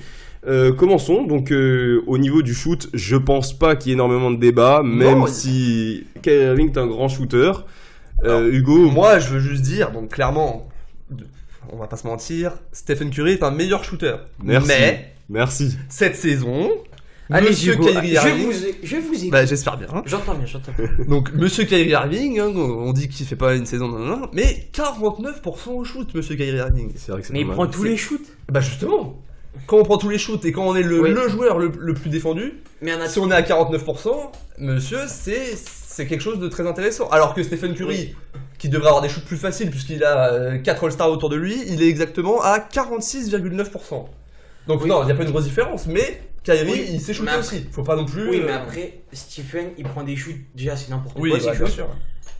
et il prend des shoots beaucoup plus compliqués. Non, mais c'est un meilleur shooter. De toute façon, Oui. ça, c'est clair et net. Après là, Mais faut on pas parle non plus- de pourcentage qui vous arrange, mais le pourcentage à 3 points, Stephen Curry c'est sûr. 43%, Oui, mais après, Kyrie tiens. c'est 39%. Oui, mais après, Ah, mais Stephen, monsieur. c'est une machine à 3 points. Il a Et gagné Kyrie, le. grand shooter à 3 points. All-Star, Sous-estimé, il a gagné il a un gagné un concours concours à à 3 trois points aussi. points. Ça, très clairement. Non, mais clairement, de toute façon, c'est un meilleur shooter. Y a pas, mais Ça, y a pas photo. faut pas non plus. Il faut pas sous-estimer Kyrie, c'est Faut vrai. pas sous-estimer Kyrie. Mais parce c'est vrai que là, au c'est un niveau shooter du aussi. shoot, Ouais. Quentin, Ça, ça se fait pareil. un petit mot sur le shoot de Stephen Par Curry. contre, juste, Là, vraiment, 0,4 secondes. Ouais. Voilà, on peut dire que ça, c'est le shooter moi, le je vous plus dis rapide juste, de la ligue. je vous dis juste un petit Il truc. dégaine plus Meilleur plus que shooter, son- Stephen Curry. Par contre, meilleur shooter quand il faut gagner un titre. Ah, peut-être Tiens, que tiens, c'est tiens. Kyrie Irving, monsieur. Mais il me semble. On va que en parler, ça, il y on aura va en du parler. clutch time. On va en Après, parler. Ouais, bah, on va en Le parler. clutch time Et je pense après. que ça va picoter. Mais en tout cas, je pense que là, on est tous les trois d'accord pour dire qu'au niveau du shoot, Non, bah, de ouais. toute façon, je pense que fin de carrière, même s'il ne l'est pas déjà, meilleur shooter de l'histoire, pour moi Ouais, déjà, Stephen Curry, ouais, c'est ouais, très ouais, très haut, ouais, hein, ouais. vraiment. Donc mais c'est on incroyable. peut pas le comparer avec plus Kyrie. gros niveau nombre du de shoot. shoots à 3 points dans l'année. Ouais, non, Au niveau vraiment. du shoot, c'est incroyable. C'est très très fort. Il y a Bon, pas de débat là. on va Là, c'est une passer sur confiance, une il a une catégorie. confiance Ouais. incroyable dans son shoot, Ouais. c'est phénoménal. Ouais, au niveau de la confiance, c'est très très fort. hein. Mais on va passer sur une autre catégorie qui va peut-être arranger notre amigo, le handle, Donc là, le évidemment, dribble, le donc dribble. les mains, Uncle Drew Ah là, ou Uncle Stephen Drew. Curry.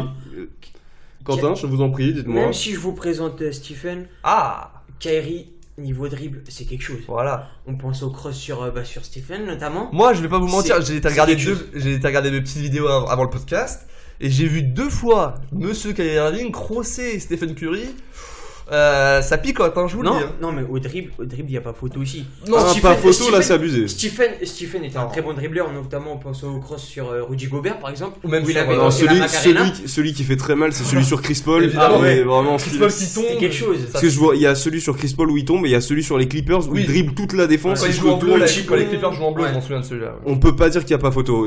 Non, Stephen Curry est un très très très Et un très peu bon sous-estimé handle. aussi d'ailleurs Ouais. au niveau du handle. Ouais. Après Kyrie, je pense qu'il a quand même enfin je veux dire quand il arrive dans la raquette et tout, c'est peut-être un peu au-dessus, il va faire des Ouais. spin moves, Bah, des trucs. moi je dirais que Kyrie c'est plus naturel. J'ai Ouais, l'impression voilà, que ouais, c'est ça. Curry c'est bon, même si on va pas se mentir, hein, c'est naturel, hein, mais j'ai l'impression que Curry c'est un peu plus travaillé, alors que Kyrie c'est personnellement vraiment Kyrie, c'est c'est un musical, don, c'est un vraiment don, c'est. Puis bon, on va pas se mentir aussi, c'est dommage de pas réussir à dribbler Kevin Love quand on a un handle de qualité. Tiens. Ouais, après c'est vrai que là c'était en 2016, mais c'est vrai qu'après Non, mais en 2017 et 2018 tu lui as mis des sacrées sauces, hein, vraiment. C'est vrai. Bon, le handle du coup on est tous d'accord qu'on le donne à Kyrie. Oui, Kyrie, mais large. c'est Ça se vaut. je c'est pense très proche. franchement par Les rapport au deux. shoot, l'écart est beaucoup moindre et vraiment moindre par rapport au l'écart entre les deux joueurs au niveau du shoot et du Ouais. handle, il est moindre. Je veux dire, Curry est plus proche de Kyrie au handle. niveau du handle que Kyrie. Juste un petit mot là-dessus, juste un petit mot pour parler de top 10 rapidement. Les deux sont top 10 all-time du dribble ou pas? Kyrie, oui.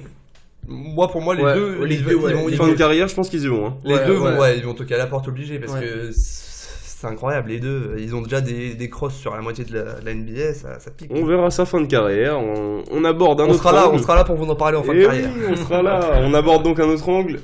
Le clutch time, l'un des trucs qui compte le plus en NBA. Voilà. Le clutch time, donc, qui est le plus clutch ou le plus décisif? Donc, le clutch, on le rappelle, c'est les actions. Donc, que ce soit pour un buzzer beater ou quelques secondes avant la fin du match ou tout ce qui permet de gagner un match, il faut marquer un panier. À qui vous donnez le ballon? Kyrie Irving, sûr et certain, il n'y a pas de débat pour moi. Même aux Celtics. Ah, même aux Celtics. Eh, on verra cette année. Moi, je vous dis, il va arriver en playoff, serein. Je vous Aux dis- Warriors, Stephen, c'est lui qui met tous les buzzer beaters. C'est faux. C'est faux. Vous Non, avez oublié ouais, KD, enfin- monsieur? Parce qu'en Oui, en non. final, quand les finales Non, arrivent, Curry il reste dans le corner et on donne la balle à KD. hein. Oui, non, parce qu'il a ses spots. C'est normal. Mais après, Non mais c'est vrai que là, non c'est vrai que là sur les deux, en tout cas sur les dernières finales NBA, on a vu que Curry, je me rappelle d'une action, là on parle de clutch, passe dans le dos pour Klay Thompson, Calamiteux. calamiteux. C'est vraiment, honteux. Ouais. Ça, c'est une des pires Ouais, actions de c'est sa vrai carrière. que c'est- ouais. Vraiment une Là des vraiment pires. passe dans le dos, pas clutch. Parce Vraiment que c'est. non, pas là, clutch ouais. et en plus un peu nonchalant, comme s'il Ouais. jouait un match en street, alors que Ouais. bon, c'est quand même un Finale game NBA. 7, c'est important. Après on va Après, pas ça se mentir, fait- il s'est repris. ça hein, fait mais- partie de son caractère, ça aussi. Non, mais je sais bien. C'est- Mais après, je veux dire déjà le shoot, rien que le shoot de Kyrie dans le game 7, Ouais. ça le place au-dessus. Je veux dire, ça c'est Ouais. un shoot En qui restera dans la légende. Ouais. Il en a C'est- pas mis qu'un en plus, hein. Kyrie Oui. il en a mis. Non, mais celui-là, c'est vrai qu'il Ouais, était c'est vrai que phénoménal. celui-là. Sur Stephen en plus. Ouais, sur Stephen Curry. Et là en plus. vraiment, on Et peut. vraiment pas- un shoot incroyable, quoi. Je veux Ouais. dire, il a quand même LeBron James à côté, et c'est Kyrie Irving qui Le prend petit le shoot. gamin de. Qui avait pas Mais joué en bon. final puisqu'il avait été blessé les finales d'avant. Donc là, franchement, je trouve ça incroyable. C'est vraiment un des shoots qui restera dans l'histoire avec. Après, pour moi, c'est pareil, hein, ça reste proche. On se rappelle de certains shoots de Stephen Curry, venu d'ailleurs, vraiment le plus marquant. Ok, si. Hein. Ok, si, en overtime. Vraiment, là, c'est égalité. Incroyable ce shoot. Shoot du milieu de terrain. C'est à partir de là. Et la il fameuse- est comme ça, il est comme ça. La fameuse réaction d'Enes Kanter qui voit la balle partir et qui sait que ça va rentrer parce que. Mais pour moi, quand même, ça reste un match de saison régulière, donc beaucoup moins de pression. Ouais. Et j'attends vraiment de voir C'est vrai vraiment que clutch, Steph Curry. J'attends vraiment à faire des finals une fois où vraiment il surdomine dans le clutch time à tout moment. Là, je trouve qu'il manque vraiment un shoot dans des finales ou dans un très très gros match à haute tension où on se dit, lui, il est clutch parce qu'il faut pas oublier non plus que quand il jouait au OKC. Quand il y avait encore Durant à OKC, qu'il y avait une série très très serrée, c'est Klay Thompson qui les sort un peu de la mouise. Donc franchement, pour moi, Kyrie il est vraiment au-dessus là-dessus. C'est vrai qu'en clutch time en ce moment, c'est plus Kevin Durant qui prend les shoots. Ouais, depuis qu'il est arrivé, c'est clairement.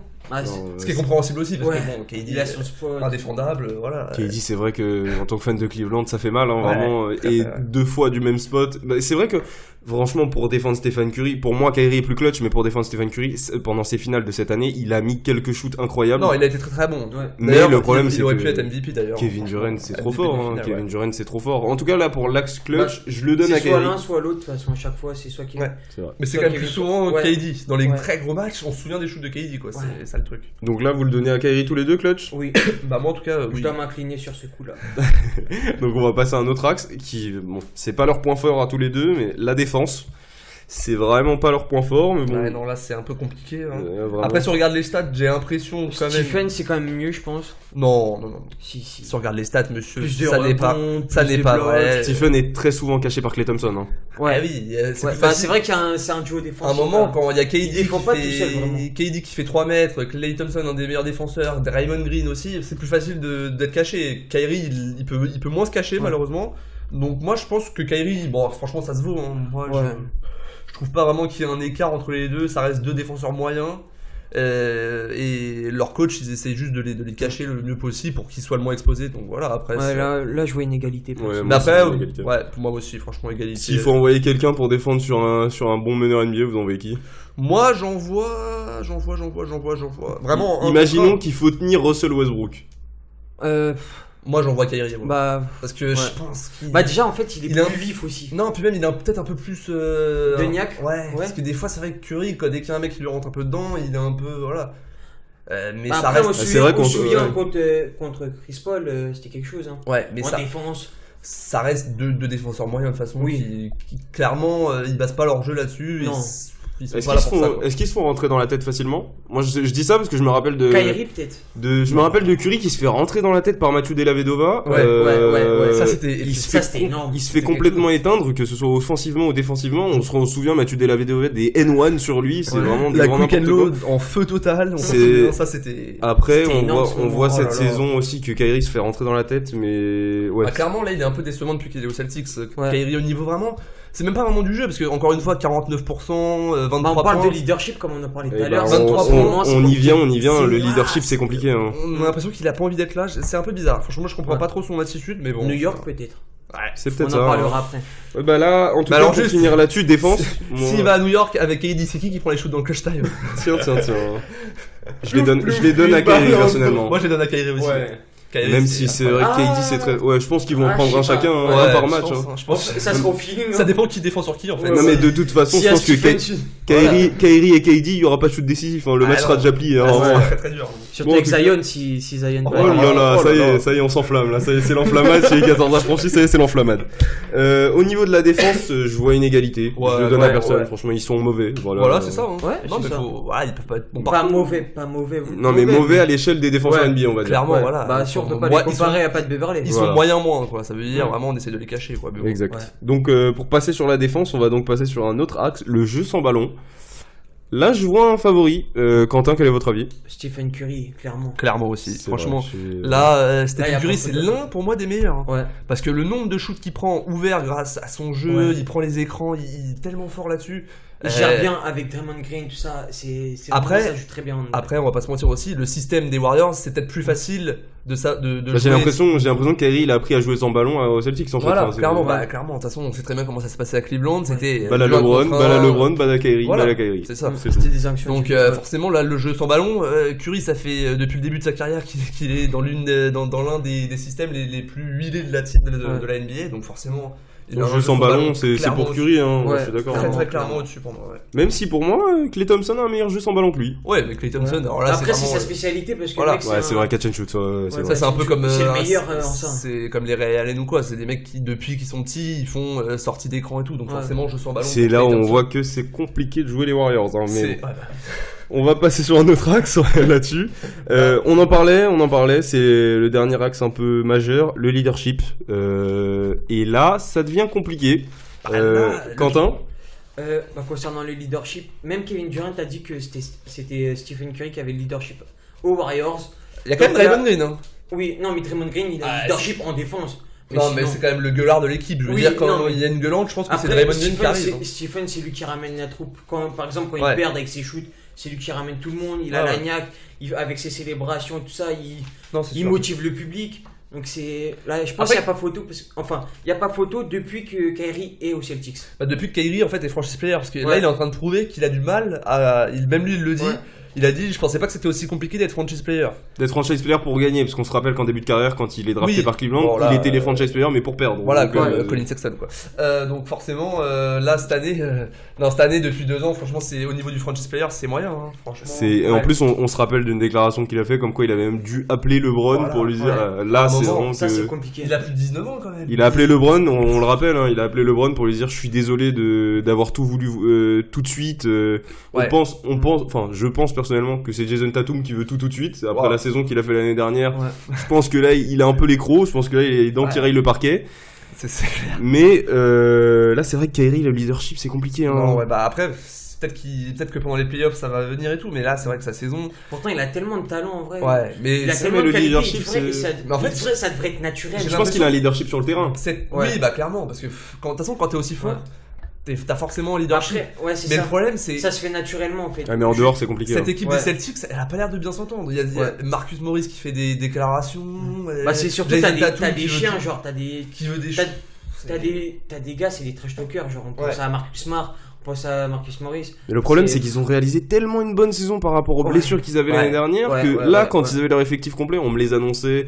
Finale NBA easy. En même temps, c'est compliqué parce que c'est après l'année dernière, premier de conf. C'est 2 équipes totalement différentes. Et il y a Rozier on s'est dit qu'est-ce qui va se passer avec lui. Mais tellement Rozier, il il était va peut-être incroyable. partir aussi. Hein. Bah justement. Parce que l'année dernière c'était incroyable son niveau. Et là il y a Kyrie qui revient forcément. On peut pas mettre Kyrie sur le banc. Il y a Gordon Hayward qui revient aussi, qui fait un bon match sur 3-4. Il a une grosse blessure, c'est compliqué. Ouais, c'est très compliqué. Mais bon, c'est. Mais c'est vrai que quand on regarde le papier, on se dit. Premier de l'Est facile. Ah oui, franchement, moi au début, effectif, papier, ils sont complets partout. C'est incroyable. Peut-être dans la raquette, faudrait regarder. Ouais, alors on se rappelle ce que leur force, il a fait à Joel Embiid l'année dernière. Non, franchement, alors Ford, c'est du très sérieux. Ça, on en parlera dans un prochain débat sur Joel Embiid, mais non, franchement, alors Ford, il est un peu sous-côté aussi parce que c'est un bon joueur. C'est peut-être le fait qu'il soit vieux aussi. Ouais. Mais franchement, c'est un bon joueur, Leadership, vous le donnez à qui du coup? Stephen. Ouais, Stephen. Mais pour moi, c'est pas non plus un très grand leader. Pour moi, ça, moi je le donne à Stephen Curry parce que déjà Kyrie, j'ai l'impression qu'il en a pas du tout. C'est compliqué cette année. Et Curry, je vous rappelle un petit événement qui s'est passé cette année quand Kevin Durant et Draymond Green ils se sont pris la tête, limite à s'embrouiller vraiment. On se rappelle bien que c'est Stephen Curry qui les a appelés tous les deux pour régler le problème en disant les gars, on est là pour gagner, machin chose. À partir de là, est-ce que Kyrie a déjà fait une chose comme ça? Faut vraiment qu'il progresse Kyrie parce que c'est pas possible quand on a autant de talent. Après ils ont pas le même âge. Au niveau de la maturité, après, Curry à 31, Kyrie à 27. Je pense que c'est Oui, donc voilà, il a quand même encore le temps. Mais c'est ça en fait, là, c'est l'entente avec l'équipe. 27 ans, c'est l'âge d'or des joueurs, ça veut dire que c'est là que normalement tout est réuni pour que tu sois à ton meilleur niveau. C'est ça. Donc là, faut envoyer du leadership. Il y a un moment, faut qu'il pose. Surtout quand t'es un franchise player. Clairement. C'est toi qui dois prendre les rênes, quoi. Au niveau du leadership, ça annonce quelque chose d'ailleurs. Petite question. Leadership, c'est avoir du caractère, etc. Est-ce que justement Kyrie est pas saoulé de ça? Et on sait que Kyrie est free agent cet été. Est-ce qu'il reste ou il s'en va? New York. Moi, je pense qu'il va partir. Bah après, ça dépend des playoffs. Ouais, Peut-être que s'il fait une finale ou qu'il fait un gros résultat, peut-être qu'il va se dire allez, c'est avec cette équipe-là qu'il faut que je le fasse. Parce que, mais après New York, c'est vrai qu'on a vu pas mal de rumeurs. New York, Brooklyn, après, on a vu. Pas non plus se mentir, chaque année, il y a toujours les mêmes rumeurs. New York, ils nous disent toujours qu'ils vont avoir la moitié de et ils finissent avec. Et ils finissent avec, je sais pas qui, Luke Cornett. Non mais c'est vrai que là, mais on verra parce qu'on sait que Kyrie est free agent cet été. Jimmy Butler, grand ami à lui, est free agent aussi. Ça, on aime ces petites histoires-là quand ça parle comme ça. Mais... On verra ce que ça va donner. En tout cas, là. On attend les Bosch Bombs. Exactement. Ça va là, en tout cas, pour terminer sur le leadership, je le donne à Stephen Curry. Pour l'instant, il n'y a pas de débat. Pour cette année, en tout cas. Même carrière. Hein. Moi, je lui donne carrière à Stephen Curry. Là, pour l'instant, tout ce qu'ils ont fait sur leur carrière. Après, bon. De toute façon, on peut pas être leader quand on a LeBron. Enfin, c'est. Après, ils n'ont pas eu du tout les mêmes équipes, quoi. Forcément, Steph. Bon. Moi, j'aimerais tellement voir Steph avec une équipe un peu moins forte. Ça veut dire vraiment que ce soit. Surtout que ça sera peut-être cet été. Ouais, cet été, si KD part ou si. Même Clay Thompson aussi. Là, c'est vrai qu'il y a pas mal de rumeurs qui tournent comme quoi les Warriors pourraient complètement imploser. Ce serait vraiment intéressant de voir ce que peut donner vraiment. Si Stephen Curry reste tout seul. Dans une équipe qui surdomine pas, surtout. Est-ce que là, il serait pas saoulé parce que là, maintenant, il est habitué à gagner. S'il arrive dans une équipe moins forte. Ce serait très intéressant de voir ça, je pense. On verra ça, Après, faudra pas oublier aussi que Steph, sa carrière, elle a mis du temps à décoller. Ouais, bah c'est les blessures aussi, les chevilles. Kyrie aussi beaucoup de blessures, mais Stephen Curry beaucoup de blessures, encore plus que lui. Bah écoutez, leadership, je suis bon. Sur la forme de cette année, on en parlait à l'instant. Forme sur le terrain, parce que leadership, on vient d'y venir. Forme sur le terrain, tout aspect confondu. Je trouve personnellement que les deux se valent. Moi aussi, vraiment. Sur le terrain pur, ouais. Après, forcément, je trouve que Steph, c'est pas qu'on le voit moins, mais il est entouré par. Encore une fois. Il a pas besoin en fait. Je veux dire, il met 27 points. On les voit pas. C'est pas qu'on les voit pas, mais je veux dire, ils gagnent leur match au bout de 3 quarts temps. Le match il est fini s'ils ont envie de jouer. Donc forcément, c'est peut-être moins impressionnant. La forme, on la voit en playoff. Voilà, là, c'est là que ça. Après, cette année, le seul défaut vraiment qu'on peut donner à Kyrie, c'est l'égoïsme. Il fait peut-être pas assez de passes. Ouais, c'est vrai. Après, 7 passes de moyenne. Hein. Ouais, mais à la base, c'est pas un passeur, Kyrie. Il voit que son meilleur total. Je suis d'accord, c'est son meilleur total en carrière. Avant, il avait juste fait 6,1. Donc, après, il joue sous Brad Stevens aussi. Oui, mais sur le côté, il a pas les mêmes joueurs qu'il avait à Cleveland. Il y a quand même du talent. Il y a Jason Tatum. Oh, Cleveland avait du talent quand même. Non, je suis d'accord. Il y a quand même plus de talent maintenant, je crois. Il y avait LeBron. Il y avait LeBron. Voilà. Il y a que ça à dire, mais. Non mais franchement 7 passes ça se vaut, je trouve cette année vraiment ça se vaut. Après au niveau du bilan c'est plus compliqué mais là, bon, c'est l'équipe, c'est différent. On parle du 1-1 et le 1-1 forme actuelle, je trouve que ça se vaut. Moi je vous dis, c'est mon petit prono, on regarde tous Kyrie Irving pendant les playoffs, on en reparle après, il va être incroyable. Moi je vous le dis là, je le sens bien. Après parce qu'en plus il avait raté les playoffs l'année dernière. Voilà, donc là il voudra pas se rater. C'est un joueur de grands matchs, les grands matchs arrivent, il aime ça. C'est un grand joueur. Là à l'heure actuelle, premier tour de playoff pour les Celtics c'est les Pacers. Sans problème. Ça le fera. Darren Collison dans sa poche arrière sans pression. Donc on verra ça. Surtout qu'il n'y a pas Vico Oladipo. Ouais, donc voilà. Avant de passer à la dernière catégorie du 1-1 sur le terrain 1 contre 1 qui bat qui, une petite prédiction pour chacun, pareil qu'on a fait tout à l'heure. Kyrie les playoffs. Les playoffs. Quoi, là, les playoffs de cette année, les Warriors on le sait. Est-ce que Kyrie rentre saison en playoffs? Moi je le sens, hein, franchement. Ouais, pourquoi? Parce que les Celtics, ils ont connu une année un peu compliquée avec leurs problèmes en interne. Donc là, normalement, je pense que ça devrait le faire. Voilà, il y a un moment où faut envoyer. Hein, ouais, c'est ça. Sinon, ça peut imploser cet été. Hein. On a parlé beaucoup de trade, d'Anthony Davis. Si ça marche pas au playoff, si ça sort contre les Pacers, sortir contre les Pacers, ça ferait beaucoup. Kyrie, c'est fini. Voilà, surtout que Daniel, c'est pas du genre à attendre de voir, donc clairement, il va lourder tout le monde. Mais après, ça serait dommage parce que les Celtics, ils ont quand même beaucoup misé sur Kyrie. Donc s'il part au bout de 2 ans, c'est vrai que ça serait dommage. Après, moi, ce que je me demande, c'est est-ce qu'il y a une équipe qui peut aller chercher les Warriors? Vraiment. L'année dernière, c'est vrai qu'on a vu que Houston pouvait les titiller. Ouais, mais là, il y a quand même Demarcus en plus. Bon, il revient de blessure quand même. Ça reste Demarcus. En fait, il faudrait une équipe comme les Sixers. Ouais, les Sixers avec un gros 5. Et en plus, ils ont un bon banc. Les Sixers. Écoutez, on verra ça. On verra ça. Déjà, on verra si les deux. On verra si on verra ça dans le prochain podcast. Déjà, on verra si les deux équipes vont aller déjà en finale NBA. C'est déjà une première chose parce que les playoffs, on sait tous comment ça fonctionne. Il y a le temps. Clairement, les Warriors, ça m'étonnerait qu'ils y soient pas quand même. On verra. Franchement, les playoffs, on verra. Abel a l'air de croire à un upset. On verra ça. C'est vrai que là, cette année, on verra. Dernière catégorie du 1-1. Justement, s'il y a un 1-1 sur le playground, qui bat qui en 21 points? Moi, je pense que c'est Kyrie, parce que je pense Ouais, que c'est ouais. vraiment en contre 1, c'est incroyable. Bon, on l'avait vu Je pense que à la ouais. confrontation directe, quand il y a 2 crosses de Ouais. Kyrie. Là, Ils sont incroyables. Hein. ça voulait tout dire. Celui qu'il a fait avec les Celtics, Ouais. on l'a tous Avec revu la fin avant des le cours. podcast. Ah, Je voilà. peux vous dire que Avec la fin de décor, c'est phénoménal. ça pique. Mais après, on parle de 1-1, on parle de mettre de Mais après- 21 points. Est-ce que si Stephen Curry a le ballon Mais après, on va pas et se qu'il mentir. commence, Ouais, parce que c'est des joueurs tellement forts qu'en Ouais. 1 contre 1. C'est ça. Si Curry il a envie, il prend la balle, il shoot du milieu de terrain et il fait 21 points comme ça. Je veux dire, c'est Ouais. des mecs, c'est Ouais, c'est vrai, indéfendable. c'est Donc compliqué. c'est très dur de pronostiquer Ouais. ça. Mais moi, je pense que vraiment Kyrie en 1 contre 1, c'est voilà, C'est incroyable. phénoménal. Ouais. Ouais. Moi, ouais. je pense que c'est plus un joueur de 1 contre 1 vraiment que Steph.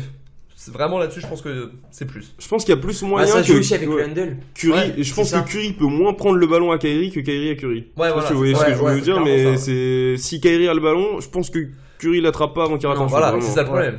Ils sont tellement forts C'est les ça. deux qu'avant qu'ils ratent un shoot, Bah, Surtout écoutez, que c'est pas des ouais. grands défenseurs. bon. voilà. Donc. C'est compliqué. Bah écoutez, c'était le 1-1, c'est une nouvelle catégorie qu'on a créée, Ouais, bah, c'est cool. c'est sympa, ça fait plaisir. La donc prochaine là, fois, ce sera sur les pivots et là, je pense que ce sera un peu plus chaud là. parce là, que, il y a ouais. moyen de discuter. J'ai l'impression que Quentin surcote un peu Joel Embiid, donc je vais devoir On a le entendu mettre dans le droit quelques chemin. petits propos sympathiques à propos de Écoutez, Joel ce Embiid. sera pas mal, ce sera croustillant. On va passer sur la dernière catégorie de notre podcast. Déjà, merci encore d'être avec nous. Le quiz, donc entre notre ami Hugo et notre ami Quentin. Là, c'est la pression, les amis là. Après ces petites interludes entre Kyrie Irving et Stephen Curry, on arrive sur le quiz, donc plusieurs questions sur la NBA et son histoire. Donc vous êtes prêts les amis? Abel, il préfère Quentin. Je suis sûr, il a choisi les questions pour Quentin. Je suis On va sûr. voir Je suis ça, j'ai sûr. rien fait du tout. Forcément. On va voir ça. Bon, vous êtes prêts? Allez, c'est parti. Attends, il y a combien de questions là en tout? Ouais. On va en faire une dizaine. On va en Petite faire une dizaine, dizaine, ouais. Ok, chef. C'est sur quoi? C'est sur la NBA actuelle? NBA actuel, Parfait, record, légende, parfait. un peu de tout. Un peu de tout. Bah, c'est parti, mon gars. Hop, c'est parti. Alors, je vais noter les points. Qui fut le premier MVP des finales? Jerry West. Jerry West. Premier point pour Quentin. Il a regardé les réponses avant. Mais non. Ça y est, ça commence. Alors, Toujours une excuse, hein. Je rigole, c'est une blague. qui sont, là ça va être une question de rapidité, qui sont les deux joueurs à avoir terminé une saison complète en triple-double de moyenne? Oscar Robertson, Russell Westbrook. Bang bang. Non, un partout, j'ai dit Russell Non, non, Westbrook. non, non. J'ai dit Je suis Russell vraiment Westbrook. désolé les amis. Là, c'est Ok. Hugo Lebrun. là. C'est pour Hugo Lebrun Yes. qui remporte ce point. Ça fait donc un partout, Là, on va c'était chaud, continuer. J'avais les deux. Ah ouais, je sais. Alors, deux joueurs ont été capables de perdre 14 ballons sur un seul match. Pouvez-vous en citer James un? Westbrook. Westbrook. Aucun des deux. Wesh, y'a pas de Steve Curry. Non. Alors attends, 14 Est-ce qu'il joue encore? Non. Magic Johnson. Non. Là, c'est dur. Là, ouais. Allen Iverson. Celui que Est-ce vous que pourriez connaître, c'est très étonnant qu'il en ait perdu 14. hein. Ah, Iverson. Non. Ça serait pas Bird. étonnant. Jason Kidd. Ouais, bah, c'est pour ça. Jason Kidd. Jason Kidd, bravo. Oh, bien Quentin, joué. Qui a perdu 14 ballons en un match. Putain, C'est bien pas joué. mal 14 ça, ballons. c'est fort ça. Bah, c'est vrai que c'est étonnant parce que alors lui, c'est Ouais. pas trop son Bah, en genre. fait, c'est souvent des meneurs qui perdent. Ouais, bah c'est les ballons. meneurs qui font Ouais. beaucoup de passes, Ouais. ils passent au travers sur un match. C'est ça, Et... ils touchent le plus de ballons donc. C'est bizarre que James Harden il en ait pas fait. Ouais, une fois, c'est ça, mais parce qu'il passe souvent des ballons. Une fois il avait fait en playoff, je sais plus combien, mais ça devait pas être loin de ça. hein. Alors, continuons. Qui a joué le plus de matchs de toute l'histoire avec le maillot des Clippers? Chris Paul. Ouais, Chris. Non. La main est à Quentin. Ah d'accord, c'est bien, c'est bien. C'est cool ça. C'est cool. J'aime bien. Il joue encore? Ah bah Oui. s'il pose des questions, moi aussi. je vais- Il joue encore? Il joue encore. C'est la seule. C'est honteux. le seul indice que vous aurez. Ok. Il a dit Il a dit Lou Lou Will, Will. ça n'est pas Lou lui. Will. Non. Ok. Comment vous pouvez dire ça alors qu'il est arrivé avec Non les mais moi Clippers? j'aurais jamais dit Louis, hein, frère. Non, C'est- je l'avais pas, je l'ai pas. Alors moi j'hésite entre deux joueurs, là je suis dans l'hésitation la plus totale. Les Clippers, bah c'est du... Ah, DeAndre Jordan. ouais. C'est lui. Yes. Ouais, j'allais DeAndre dire. Jordan. Ah. J'hésitais avec Blake, mais Ouais. comme je sais que DeAndre, tu sais, il avait un moment, il a eu un record de matchs d'affilée joués, je me C'est suis dit ça. c'est sûr que c'est lui. DeAndre Jordan. Bien joué. Et bah écoutez, on est à 2 partout. Hein. C'est un Ah, très c'est- bon match entre deux c'est grands serré. connaisseurs de la NBA. On va... Pipo. Bon, on va continuer là-dessus. Sur un seul match, quel est le deuxième meilleur marqueur français de l'histoire en NBA? Sur un seul match Oui. Le deuxième meilleur marqueur français de Tipeee. l'histoire de la NBA. Tipeee. Non, Ça Hugo la Ah main. là c'est main à c'est Hugo. Hugo. Ok. Il a mis 40 points. Alors attends, déjà Tipeee je sais qu'il en a mis 55 donc c'est un Ouais, mec c'est derrière. ça. Ça doit être 40 points, putain, qui a mis 40 points? Batum? Non, Boris Dio. non, dernier essai. Ah. Antoine Rigaudot, là, je sais pas quoi. Non, Ronny Turiaf. c'est non. C'était Rodrigue Beaubois. Oh, avec les Mavs. Ah ouais, avec Contre les les, Mavs, contre c'est le ça. Golden State. Oh putain, je le connais par cœur. En plus, il y a la vidéo qui est. Oh, Et Là oui. maintenant il joue en plus, il On joue le en connaît Europe. par il cœur, joue mais on n'a pas les il joue- points. Il joue plus à il Victoria. joue à Vitoria à un moment, Ouais, je sais c'est plus ça. maintenant. Mais c'est un bon joueur. Ouais, c'est dommage, c'était un Ah, talent gâché. comment j'ai loupé ça? Ça fait donc toujours 2-2, hein, on continue là-dessus. Qui est le meilleur marqueur de toute l'histoire des Atlanta Hawks? Atlanta Hawks, meilleur marqueur, ça doit être du. Atlanta Hawks. Attends, je l'ai en plus. Je vois sa tête, putain, j'ai plus le nom. Il joue encore? Non. Non, ouais. Il commande des fois, je me souviens. Non, Quentin, c'est pas très young. Je pensais à John Collins. Va falloir que vous vous habituez. Quentin, il sort quelques dingueries de temps en temps. Alors, j'ai sa tête. C'est Wilkins, non? C'est Dominique Wilkins. Oh là là. Un pour Hugo Lebrun qui passe à Masterclass, Ah, masterclass. Bien joué, Hugo. un point d'avance. On est à combien là? 3-2 pour Hugo. Allez, Hugo, vamos. Alors, continuons. J'ai été 7 fois de suite meilleur rebondeur de toute la NBA. Dwight Howard. Non. Merde. Ce qui C'est main pour constitue un record. Qui suis-je? Main pour toi. Main pour Quentin. Shaquille puisque O'Neal. Ça n'est pas Shaquille O'Neal et c'est pas Dwight Howard non plus. Ah, c'est. Non, c'est. Ah, je l'ai. Calme-toi, Je l'ai, je calme-toi, calme-toi. Hugo, 7 fois meilleur rebondeur. rebondeur de la ligue. Ce Wilt qui Ça n'est pas lui non plus. Kevin Garnett. Et désolé, vous avez toutes utilisé vos deux réponses. C'était Dennis Rodman. Ah bah oui, oh là Oh là bah là oui, là, oh quelle bah honte. oui, Oh là c'est là. honteux les amis. hein. Quelle La prochaine honte. fois, Mais je participerai au quiz parce que là c'est on pense au grand, honteux. on pense au Mais géant. ouais. Mais c'est Et vrai On que. pense au piercing. Eh, quand même. Des saisons à 18 rebonds de moyenne, Ouais, il a oh là sorti. là, c'était incroyable. 7 saisons Oh. d'affilée, alors que c'était pas le plus grand. hein. On l'avait en pivot, il n'y avait pas un rebond. aussi, mais ouais. Il n'y avait pas un rebond offensif. Bah écoutez, on est toujours à 3-2. Hein. Quentin Ouais. peut toujours revenir dans le match. Qui a joué le plus de minutes dans un seul match NBA? C'est compliqué. Hein. Est-ce qu'il est actuel ou pas, juste? Karim. Non, Wilt. non. Si vous me donnez son nombre de minutes, je peux vous l'accorder. 68. C'est ça? Il est à 1 minute près, je lui donne 69 minutes. Non, non. Oh. Ah non, non, non. Ça n'est pas les règles, monsieur. Les règles n'ont pas été c'est vrai, prédéfinies, c'est je ne suis vrai, pas c'est d'accord. On va pas lui donner, c'est Dale Ellis. Oh, ça se fait Ouais, pas. heureusement. Mais c'est vrai que ça aurait été un peu de la chance, ouais. Non, je savais que c'était 60. autour de 65. Mais c'est vrai 70. qu'il Ouais. devait être bien fatigué à la fin de ses 69 minutes de match. Hein. Ah, ça. J'espère que c'était pas un joueur du banc en tout cas. 69 minutes, c'est vraiment pas mal. Bon, on est toujours à 3-2, il nous reste quelques questions. On va Bah, continuer et pour on est savoir chaud, qui va on est gagner chaud. ce premier quiz Et essayez du pas de podcast. tricher hein, avec des. Il était Non. proche. Non, non, ouais. Le podcast des affranchis NBA. On continue sur ce quiz. Ou, ça va aller vite, hein. Vous êtes prêts? Ouais. Sans crier, où LeBron James est-il né? Akron. Point pour Bravo, Quentin, bravo, très bravo. rapide. Il a été très rapide, rien à dire. Vous le voyez pas, mais Hugo Ah. il bouge B. En Ah, vrai. bouge B.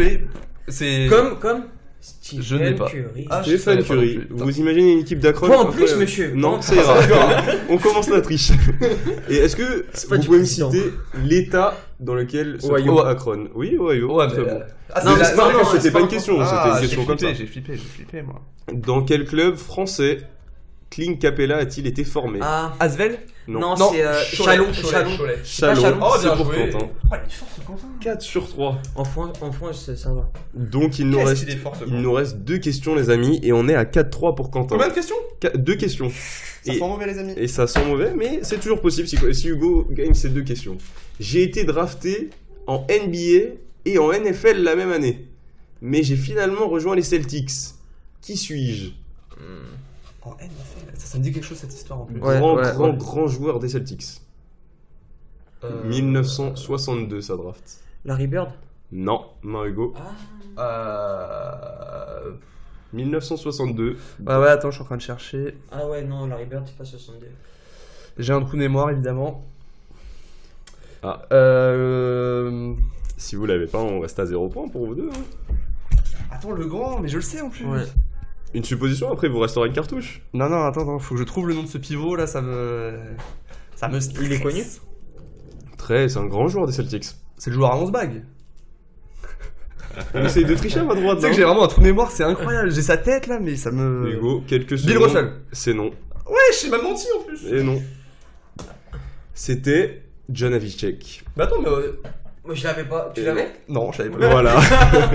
La dernière question. Si Hugo, Bon, faut que je l'égalise quand même. si là, Hugo c'est pas- égalise, on finira sur une égalité. Quel Non, on peut pas joueur, finir sur une égalité. quel joueur, ça va aller vite, quel joueur a rendu célèbre la fameuse punchline Ball Don't Lie? Le Shid. Son nom? Rachid Wallace, évidemment. C'est point pour Hugo Lebrun. Oh là, j'ai eu chaud là. Égalité sur ce quiz. On se fait une petite dernière question évidemment. pour vous déterminer un peu. Alors laissez-moi chercher parce que là j'ai plus de questions. Un petit truc sur Cleveland, monsieur. Non, on va partir là-dessus quand même. Combien de titres a eu dans sa carrière Michael Jordan? 6. 6. C'est pour Hugo Lebrun. Victoire d'Hugo Lebrun. Aussi clutch que Kyrie Irving, Hugo Lebrun. Ça, faut pas l'oublier, ça. Victoire d'Hugo Lebrun dans son premier quiz. Bien joué, Hugo. Donc, ça marque la fin de notre premier podcast des affranchis NBA. Merci beaucoup de nous avoir suivis. Très bon podcast. Très sympa, ça fait plaisir. C'était cool. Donc, on reviendra bientôt pour une prochaine émission, peut-être pour la preview des playoffs. Avec un Jojo Embiid, on fait. On verra ça. En tout cas, merci beaucoup de nous avoir suivis. N'hésitez pas à d'ailleurs nous suivre sur les réseaux sociaux, les 14 affranchis, un peu partout. À très bientôt. Un dernier mot? Merci à tous. Merci de nous suivre. On se retrouve pour un nouveau duel avec Hugo Lebrun. Exactement. Et encore une victoire pour Hugo, comme d'habitude. On verra ça. 1.7 to play. What kind of look is it going to be?